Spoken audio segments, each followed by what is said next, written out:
Hello दोस्तों, मैं नीलेश आप सभी का आज की इस वीडियो में तहे दिल से स्वागत करता हूं।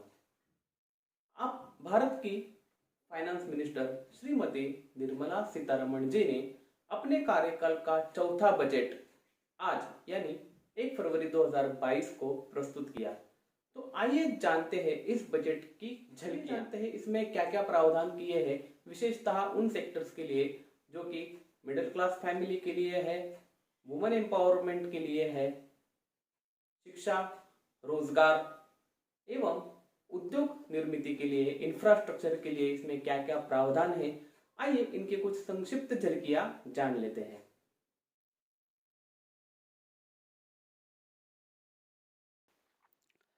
दोस्तों, इस बजट की एक खास बात पर आपने भी ज़रूर गौर किया होगा कि इस बजट को पेपर पर न पढ़ते हुए इस बार फाइनेंस मिनिस्टर ने उसे डिजिटल टैब पे पढ़ा। यानी ये डिजिटल क्रांति की एक पहल थी। अभी इस डिजिटल डेवलपमेंट को रूरल तक ले जाने के लिए उन्होंने कुछ प्रस्ताव रखे, जैसे कि online education, digital university, digital infrastructure development.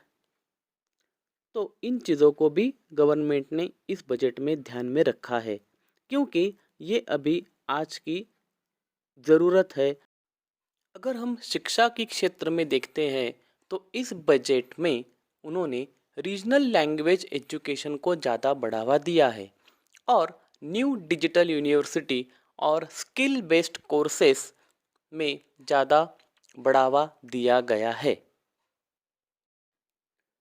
Infrastructure development की ज़रूरत को ध्यान में रखते हुए इस बजट में गति शक्ति प्रोजेक्ट के अंदर नेशनल हाईवेज को 25,000 किलोमीटर तक डेवलप करने का इस बजट में प्रस्ताव रखा गया है। टेलीकॉम एंड कम्युनिकेशन इंडस्ट्री के डेवलपमेंट के लिए 5G स्पेक्ट्रम का ऑक्शन होने की संभावना इस बजट में रखी गई थी और वैसे ही ई पासपोर्ट सेवा भी इस डिजिटल रिवॉल्यूशन का एक भाग होगी। प्राइस इम्पैक्ट की भी बात करें तो जो चीज़ें आप इंपोर्ट कर रहे हैं, जैसे कि अम्ब्रेलाज, अनब्लेंडेड फ्यूल, तो अप्रैल से जब बजट इफेक्ट होगा तो उसमें ये चीज़ें महंगी हो जाएंगी। बाकी कौन सी चीज़ें चीपर रहेंगी, तो उसमें chargers, cameras for phones, wearable tech, smart watches, hearing aids, gemstones, diamonds, farming tools, smart meters, steel scraps and chemicals for petroleum refining, ये चीज़ें चीपर हो जाएंगी। हाँ, इनकम टैक्स के बारे में एक चीज़ इस बजट में पेश की गई, जैसे कि टैक्स बचाने के लिए आप अगर आपकी इनकम कम दिखाते हैं तो आपको एक और मौका है कि आप अपनी सच्ची आय यानी जो आपका ओरिजिनल इनकम है वो आप बाद में डिक्लेयर कर सकते हैं अगर वो बढ़ा हुआ है तो।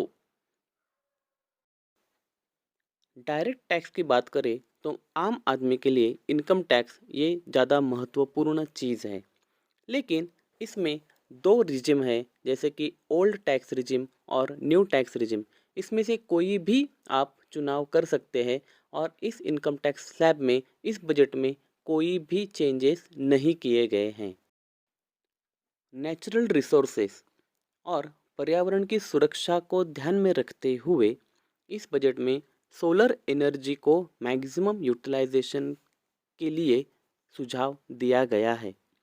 वैसे ही इलेक्ट्रॉनिक व्हीकल्स, जिसमें बैटरी स्वैपिंग सुविधा को प्राधान्य दिया जाएगा।